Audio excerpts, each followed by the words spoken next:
What could SRAM launch in 2026? That is the topic of today's video. I'm going to share my thoughts and speculation on what we might or might not see next year. And feel free to share your thoughts by dropping a comment down below. I've done the same with Shimano in a video linked above in case you missed it, but today it's all about SRAM. And SRAM's update cycle has been relentless in recent years, with an all-new flagship red axis launched just 2 years ago, with all new ergonomics, just loads of changes, loads of improvements, and then followed 1 year later by both Force and Rival with that shared technology but lower price points.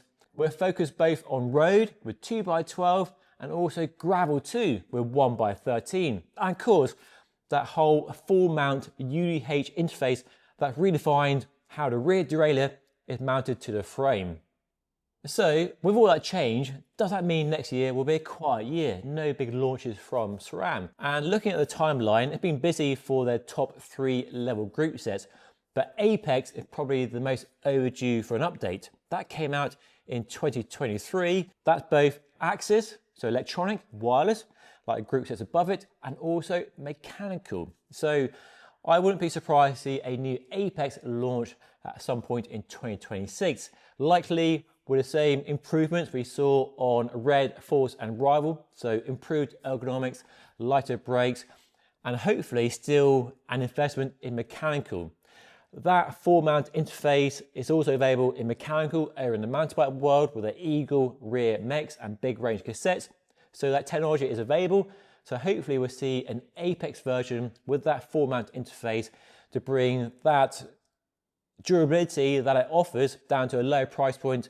And we definitely need more affordable, lower price gravel bikes in the market, don't we? And hopefully that Apex will not only bring that technology down to a low price point, but also bring the price point down lower as well. So hopefully you might see a bigger investment in Apex for more affordable bikes that don't cost an absolute fortune and require you to remortgage your house to afford one. One change I expect to see on Apex is while it's currently a 1x12 speed group set, only 1x, no 2x option on that Apex, aimed at gravel and all-road cycling. I expect an upgrade to 13 speed, the same as the group sets above it, so 1x13. That's a fairly easy and obvious change. But other than that, I can't really see what they can do to Apex other than the real focus on that low price point. Probably have the same ergonomics as the group sets above it and the same gear ratio, so current Explore. So a new Apex group set is probably a guaranteed launch next year. That aside, I can't really see where SRAM can still innovate compared to what we've seen over the last few years. We have though seen Campag come out with a 2x13 speed group set, and while there's potentially less benefit from going to 12 to 13, we have seen group sets go from 5, 6 to 10, 11, 12, and 13 speed is a natural step. There probably is a limit to how many speeds you can have on the back of a cassette. 13, 14, 15, who knows?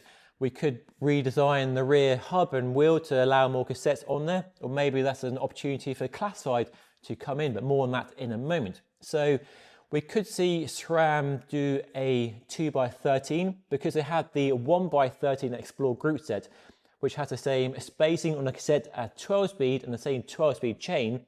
So a new 13 speed sort of upgrade kit for current Red and Force Rival, I guess, could be on the cards, giving you the option to go from 12 to 13 speed with some new cassette ratios and using the same 12 speed chain and the same crankset.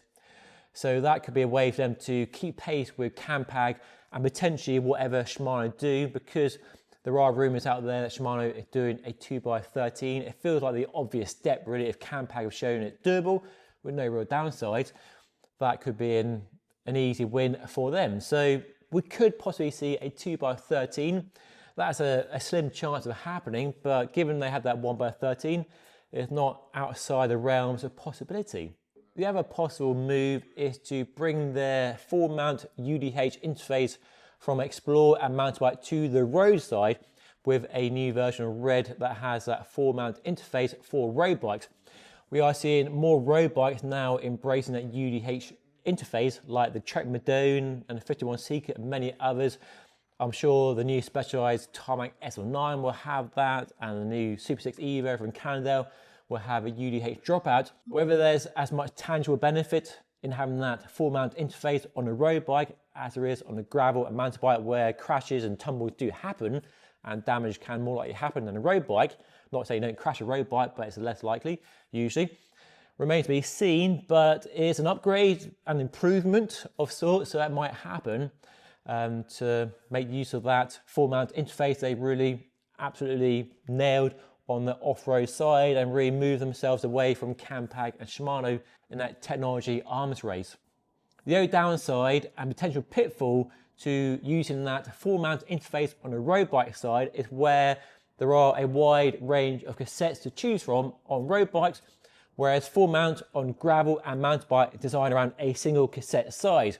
There's no way to choose the cassette size you actually want, so that might be a stumbling block to bring a full mount to road unless there's a way to choose the cassette you have. I guess you could do it through Bluetooth on the app and just specify what cassette you're using, and it rear derail and then knows what cassette it's tuned to.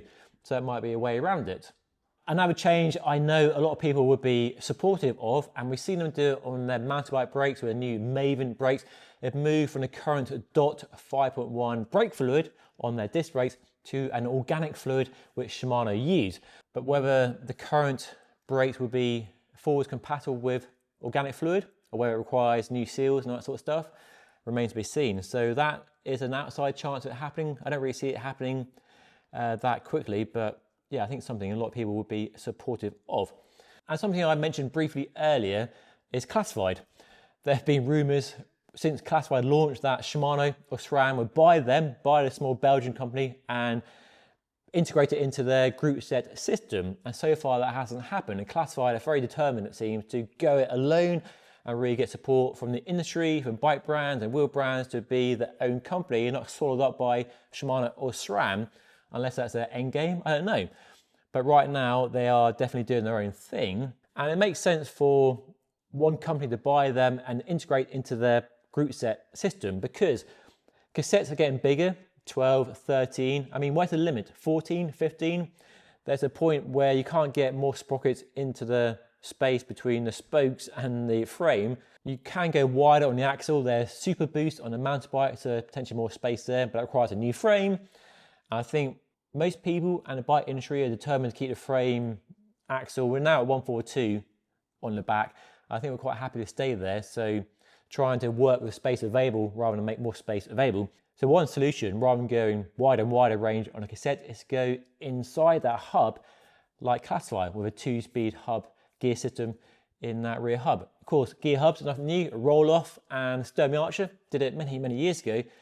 But the Classified is one of the most intriguing because it's quite lightweight and it works extremely well. Yes, there is potential issues around drag in the system, but in real world use, it's not actually that bad. Could give you loads and loads of range. And with the clever software technology, you can have that so it's seamless. You're not really operating both the front, rear derailleur and the Classified. You're just operating the front and rear, and the system takes care of the Classified. And that's where the integration with SRAM would be really interesting, really exciting, and how they really embrace that technology or add it to Explore. So 1x13, but 13 times 2 give you 26 gears, give you massive wide range, and removes that front derailleur from the equation. So with gravel bikes, getting bigger tyre clearance and space around the front derailleur, the tyres, the chainstays, hill clearance, tyre clearance, and a front derailleur, something has to give. And being compatible with a front derailleur is where some bike brands, frame brands, are going away from, giving them that tyre clearance and not having to worry about accommodating a front derailleur. So having that hub gear system is an obvious solution. But I think honestly the chance of that happening is pretty slim, and I wouldn't put any money on that actually happening, but you never know. SRAM have done some cool stuff with, remember the Hammerschmidt, the sort of 2-speed crank system many years ago? So yeah, I wouldn't put it past them in the future, but maybe not next year. So that's pretty much where I'm at with possible SRAM updates next year. Oh, the other one is wider rims, of course. They also make zip rims, wheels as well, and we saw them launch their Explore gravel wheels this year with like super wide profile, really wide internal rim width, and for gravel with tyres getting wider and mountain bike tyres, and also on the road tyres getting wider. I can expect to see some more rim wheel developments from Zip SRAM next year, with bringing that explore width from the gravel world to the road wheel side, with an upgrade on their Firecrest and NSW wheels, with some, at the moment they're at 25, so could we see them go to 27, 28, 30 mil width on their road wheels, really designed around 35 to 40 mil wide tyres, which are very popular on all-road and endurance road bikes. So I expect to see some interesting, exciting wheel tech from Zip SRAM next year as well. So those are some of my predictions. Not so easy to come out with what SRAM might launch next year compared to what Shimano need to launch next year. And if you missed that video on what Shimano might launch next year, it's right up there. Go watch that video and let me know what you think on Shimano and SRAM's update plans in 2026 and what you want to see from them by dropping a comment down below. But that is all for today. Thank you so much for watching. I'll see you again very soon.